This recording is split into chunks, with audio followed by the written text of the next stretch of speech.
Together we achieve victory over heart failure. नमस्कार, मी हृदयरोग तज्ञ डॉक्टर गणेश पाटील सपकाळ. आज मी हार्ट फेल्युअर या गंभीर आजाराविषयी माहिती देणार आहे. हृदयाचे काम हे अखंडपणे चालू असते. हृदय सर्व शरीराला अवयवाला रक्तपुरवठा करते. यासाठी हृदयाला रक्त जमा करून ते पंप करावे लागते. जेव्हा हृदय रक्त जमा करण्यास किंवा पंप करण्यास असमर्थ ठरते, तेव्हा आपण पेशंटला हार्ट फेल्युअर आहे असे म्हणतो. भारतामध्ये हार्ट फेल्युअरचे प्रमाण वाढत आहे. अगदी तरुण वयामध्ये सुद्धा हा आजार दिसू लागला आहे. या आजाराविषयी 5 महत्त्वाचे मुद्दे आज मी सांगणार आहे. पहिला मुद्दा, जेव्हा डॉक्टर तुम्हाला सांगतात की तुम्हाला हार्ट फेल्युअर आहे, तेव्हा त्याचा अर्थ काय होतो? जेव्हा हार्ट फेल्युअरचे निदान होते तेव्हा खचून जाऊ नका. हार्ट फेल्युअर म्हणजे हृदय पाहिजे तितक्या कार्यक्षमतेने काम करत नाही. 2D इकोकार्डिओग्राफीवर इजेक्शन फ्रॅक्शन हा पॅरामीटर हार्टची पंपिंग क्षमता किती आहे हे दर्शवतो.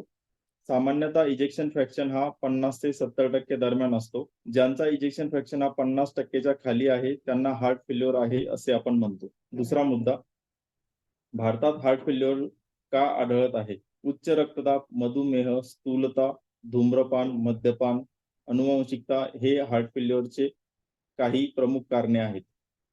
तिसरा मुद्दा, हार्ट फेल्युअरची लक्षणे काय आहेत? चालताना दम लागणे, थकवा, छातीत धडधड होणे, पायावर सूज येणे ही हार्ट फेल्युअरची काही लक्षणे आहेत. चौथा मुद्दा, हार्ट फेल्युअर पासून आपण आपला बचाव कसा करू शकतो?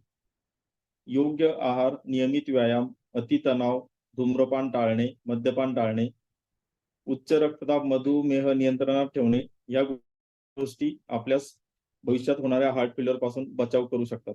पाचवा मुद्दा, हार्ट फेल्युअरच्या रोग निदानानंतर पुढे काय करावे? हार्ट फेल्युअर नंतर चांगले आयुष्य जगण्यासाठी काही उपचार पर्याय आहेत. यामध्ये सर्वात महत्त्वाचा पर्याय हा हार्ट फेल्युअरसाठी असलेल्या मेडिसिन्स घेणे. या मेडिसिन्स योग्य त्या डोसमध्ये आणि योग्य त्या वेळेवर घेतल्यास बऱ्याच रुग्णांना फरक जाणवतो.